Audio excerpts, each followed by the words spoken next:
Dis die week waar die land brand.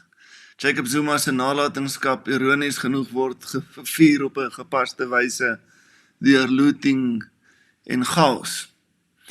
Binne al die hartseer en kwaad bring beter eindes natuurlik 'n alternatiewe narratief. Ons nooi jou uit om by Zulus te leer. Wat beteken Skoko Sangempela? As jy Zulu gepraat het, sou jy geweet het.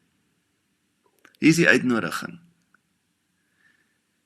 Jy gee elke maand vir 1 jaar lank R250.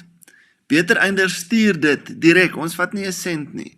Ons stuur dit direk vir 'n man of vrou in die township wat Zulu praat en hulle het sodoende volle data op hulle foon vir 'n maand en daai persoon word jou Zulu mentor via WhatsApp.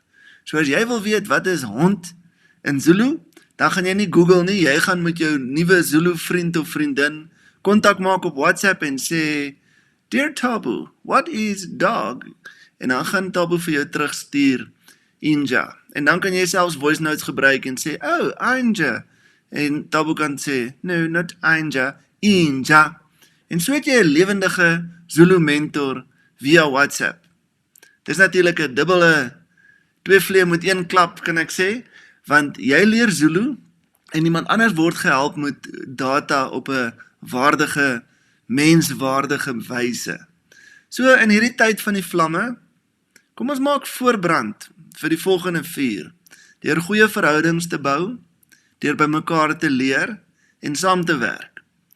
So as jy 'n Zulu mentor wil hê via WhatsApp, ons reël dit vir jou, jy commit net vir 'n jaar R250 'n maand. Share hierdie video, word deel.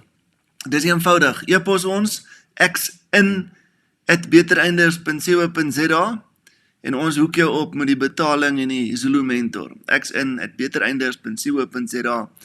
Kom ons leer by die Zulus en maak so 'n voorbrand in hierdie land. Lekker julle, sjokom.